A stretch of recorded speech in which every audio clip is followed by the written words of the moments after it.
Hello दोस्तों, कैसे हैं आप सभी। आशा करती हूँ आप सभी लोग स्वस्थ मस्त और तंदुरुस्त हैं। आज एक ऐसे प्रॉब्लम के बारे में बात करने आई हूँ जो आप सभी के लाइफ में छोटे बड़े रूप में होता ही है। मेरी लाइफ में भी है। वो प्रॉब्लम है कर्ज की। जी हाँ, कर्ज, लोन, डेब्ट। दोस्तों, ऐसा बहुत कम लोग हैं ऐसे जिन्होंने अपने लाइफ में कर्ज ना लिया हो, है ना। हम कभी ये चाहते नहीं है कि हमें कर्ज लेना पड़े, लेकिन लाइफ में ऐसे सिचुएशंस आ जाते हैं, ऐसे सर्कमस्टेंसेस आ जाते हैं जिसमें हमें कर्ज लेना पड़ता है। कर्ज कुछ भी हो, किसी से आपने पैसा उधार लिया हो, बैंक से लोन लिया हो, या फिर आपने अपने कोई कीमती सामान मॉर्गेज रख के लोन लिया हो। तो क्या होता है, हम कर्ज लेते हैं, उसके बाद जो इंटरेस्ट होता है, इंटरेस्ट आ जाता है, तो ये सब में हमें बहुत परेशानी होती है, चुकाने में परेशानी होती है। उसके बाद हम टेंशन में रहते हैं, है ना। और कर्ज लेने के बाद तो ऐसा हो जाता है, ना दिन में चैन, ना रातों को नींद, ना खा पाते हैं, ना सो पाते हैं। और क्या होता है, ये चीज़ जो है, इसका जो इफ़ेक्ट है, ये हमारे पर्सनल लाइफ में भी पड़ती है, हमारे प्रोफेशनल लाइफ में भी पड़ती है। तो इसका क्या करें। पहली बात तो ये है कि कर्ज लेना पड़े, ये परिस्थिति आने ही ना दिया जाए, है ना।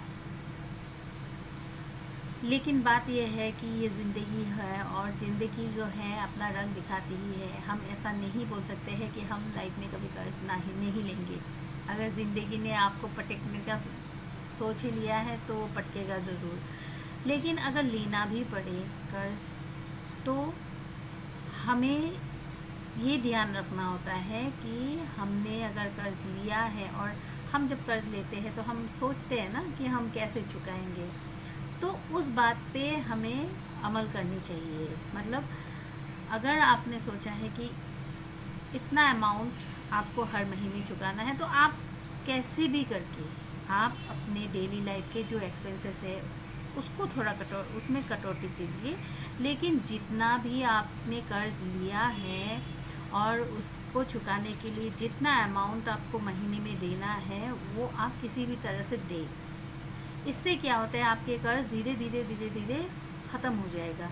लेकिन आपने अगर सोच लिया चलो इस बार ये एक्सपेंस ज़्यादा हो रहा है, इस बार नहीं देते हैं, अगले महीने देख लेते हैं, तो क्या होता है ना, आपके ऊपर वो जो पिछले महीने का रह गया है वो इस महीने डबल हो जाता है, नेक्स्ट मंथ ट्रिपल हो जाएगा।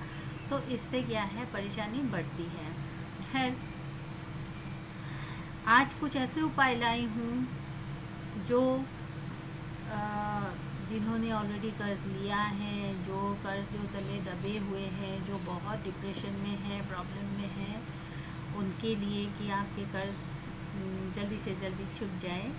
और कुछ ऐसे भी उपाय लाई हूँ कि देखिए, आप बोल नहीं सकते हैं कि आपके लाइफ में आप कभी कर्ज़ नहीं लेंगे। अगर लेना पड़ जाए, अगर लेना पड़ जाए या फिर देना पड़ जाए, कभी कभी ऐसा होता है, हमारे फ्रेंड हो, रिलेटिव्स हो, कभी कभी प्रॉब्लम में पड़ जाते हैं, हमें मांगते हैं और हमारे पास है तो हम दे देते हैं। उसके बाद क्या होता है, कभी कभी वो पैसा जो है देने के बाद फंस जाता है, वो आपको लौटाते नहीं, आप परेशानी में हो, आप मांग रहे हो लेकिन आपको मिल नहीं रहा है।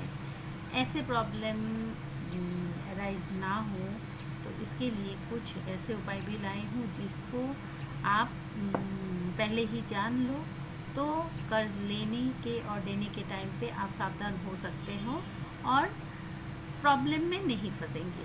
अगर लिया भी है तो आप जल्दी जल्दी चुका देंगे, और दिया भी है तो आपके पैसे नहीं फंसेंगे। तो ये उपाय क्या है?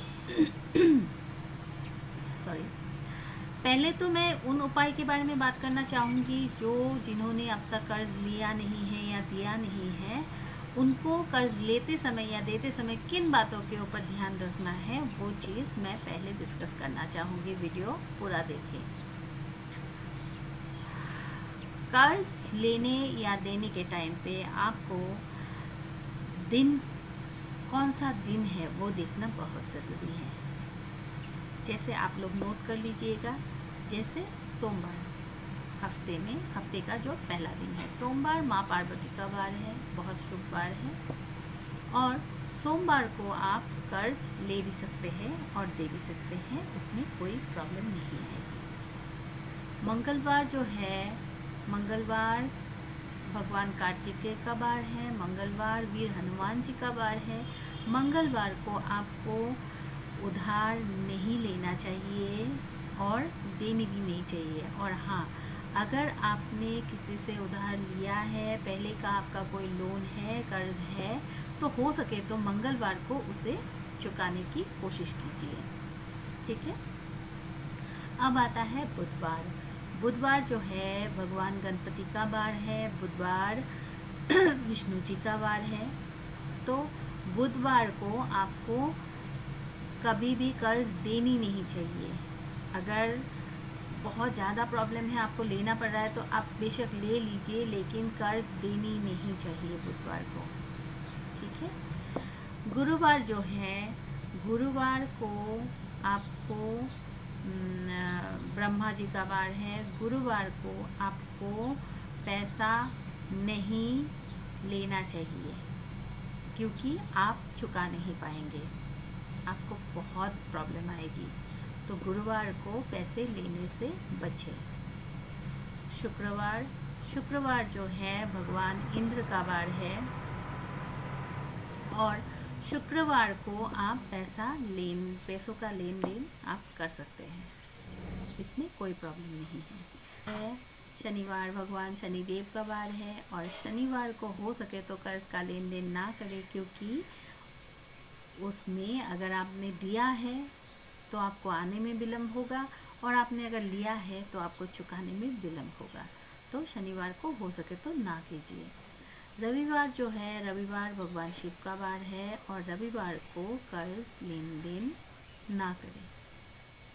याद रहेगा, आप नोट कर लीजिएगा। तो इन सब बातों पे, इन सब वारों पे आप ध्यान दीजिए कर्ज लेने और देने से पहले। इसके अतिरिक्त आपको नक्षत्र देखना चाहिए लेन देन के पहले। कुछ ऐसे नक्षत्र हैं जिन नक्षत्रों के समय पर आपने अगर कर्ज का लेन देन किया तो आप प्रॉब्लम में आ सकते हैं, और कुछ ऐसे नक्षत्र हैं जिनके समय पे आपने अगर लेन देन किया तो आप कोई प्रॉब्लम फेस नहीं करेंगे। तो आप हो सके तो नोट कर लीजिए, मैंने भी नोट करके रखा है, आपको बोल रही हूँ। हस्ता नक्षत्र मूला, आद्रा, ज्येष्ठा, विशाखा, कृतिका, उत्तर फाल्गुनी, उत्तराषाढ़ा, उत्तर भाद्रपद, रोहिणी आदि नक्षत्र में आपको कर्ज का लेन देन नहीं करनी है। आप इन दिनों में कर्ज का लेन देन ना करें, क्योंकि आपको चुकाने में या वापस लाने में आपको बहुत प्रॉब्लम होगी। अब उन सब नक्षत्रों के बारे में बोलने जा रही हूँ जिन नक्षत्रों में आप लेन देन कर सकते हैं, आपको कोई प्रॉब्लम नहीं आएगी। नोट कर लीजिएगा। स्वाति, पुनर्वसु, धनिष्ठा, शतविशा, मृगशिरा, रेवती, चित्रा, अनुराधा, अश्विनी और पुष्या, इन नक्षत्रों में आप लेन देन कर सकते हैं, आपको कोई परेशानी नहीं होगी।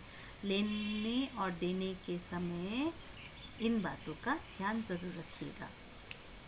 अब आते हैं जिन फ्रेंड्स ने ऑलरेडी कर्ज लेके रखा है या दे के रखा है, जो परेशान है कि उनके पैसे वापस नहीं आ रहे हैं, या वो लोग जो पैसे वापस कर नहीं पा रहे हैं, कोई ना कोई परेशानी से घिरे हुए हैं, बहुत प्रॉब्लम में हैं, उनके लिए लाई हूँ ये उपाय, जिन उपायों से आपकी जो कर्ज को लेके परेशानी है वो ज़रूर के ज़रूर ख़त्म होगी, और बहुत जल्दी ख़त्म होगी। इसके लिए आपको क्या करनी है, आपको हर बुधवार को गणपति जी के सामने घी का दीपक जलाना है, और ऋणहर्ता गणेश स्तोत्र का आपको पाठ करना है 3 बार। आप ये करिए, आप देखिएगा आपका जो कर्ज है वो ख़त्म हो रहा है धीरे धीरे, है ना। और एक है नियम जो है, आप टोटका बोल सकते हैं, जो है काले कुत्ते को सरसों के तेल में चुपड़ी हुई जो रोटी है वो आप शनिवार को खिलाना शुरू कर दीजिए। देखिएगा धीरे धीरे धीरे धीरे आपके प्रॉब्लम जो है, ऋण को लेके जो प्रॉब्लम है वो सॉल्व होता जाएगा। इससे शनि ग्रह, राहु केतु शांत होते हैं। तो आप ये नियम करिए। सोमवार को शिवलिंग के ऊपर दही अर्पण कीजिए। दही अर्पण जो करना है वो बहुत शुभ माना जाता है। आप दही अर्पण करिए और भगवान भोलेनाथ को कर्ज मुक्ति के लिए प्रार्थना कीजिए। देखिएगा ये भी बहुत कारगर साबित होगा। माँ लक्ष्मी की पूजा कीजिए, माँ लक्ष्मी का मंत्र जाप कीजिए रोज़ 108 बार। ये भी बहुत फलवती होगा आपके लिए। ये करके देखिए। और आप एक काम कर सकते हैं, मंगलवार के दिन आपको एक नारियल लेना है। उस नारियल को आपको नारियल के पूरे नारियल में आपको चमेली का तेल लगाना है और सिंदूर से एक स्वास्तिक का चिन्ह बनाना है वहाँ नारियल में। और वो नारियल लेके जाके भगवान महाबली हनुमान के चरणों में अर्पण कर दीजिए और उनसे ऋण मुक्ति का प्रार्थना कीजिए। ये लगातार आप 5 मंगलवार को कीजिए और देखिएगा बहुत चमत्कारी प्रयोग है। आप इनमें से कोई एक नियम, जो मैं नियम बोल रही हूँ, हाँ, और एक आप काम कर सकते हैं। आपको ग्रीन कलर का गणपति जी का फ़ोटो लेना है 2, और घर के मुख्य द्वार के आगे और पीछे दोनों तरफ आपको लगा देना है भक्ति के साथ। और एक बात कहूँ कि जो भी नियम कीजिएगा पूरे विश्वास और भक्ति के साथ कीजिएगा। ये मैं रोज़ बोलती हूँ कि भगवान जो है किसी चीज़ के भूखे नहीं है, भक्ति के भूखे हैं। तो जो है विश्वास के साथ और पूरी श्रद्धा के साथ, भक्ति के साथ कीजिएगा। कोई भी एक नियम, ऐसा नहीं है कि मैंने जितने भी नियम बोला है आप एक एक करके धड़ाधड़ करते जाएंगे, वैसा नहीं है। आप कोई भी एक नियम ले और उस नियम को पूरे भक्ति विश्वास के साथ अपनाएं और देखिएगा इनमें से कोई भी नियम आप कर ले, आप देखिएगा आपके ऋण उतर रहे हैं और ऐसे रास्ते मिल रहे हैं जिससे आपके ऋण उतरना स्टार्ट हो रहे हैं। आशा करती हूँ आपको ये जानकारी बहुत अच्छी लगी हो और आप लोग इसका लाभ ज़रूर के ज़रूर उठाएंगे। और जो भी आप लोग में से जो भी परेशान है कर्ज को लेके, तो परेशान होना छोड़ दीजिए, भगवान के ऊपर भरोसा रखिए, ज़रूर वो आपकी मदद ज़रूर करेंगे। और कोई भी नेगेटिव ख्याल अपने दिमाग में मत लाइएगा। आप इनमें से कोई भी एक नियम कीजिए, देखिए बहुत जल्दी आप कर्ज मुक्त हो जाएंगे। अगर वीडियो अच्छी लगी हो तो वीडियो को लाइक कर दीजिए और ज़रूर के ज़रूर चैनल को सब्सक्राइब कर दीजिएगा। Thank you so much. Radhe Radhe, जय श्री कृष्णा।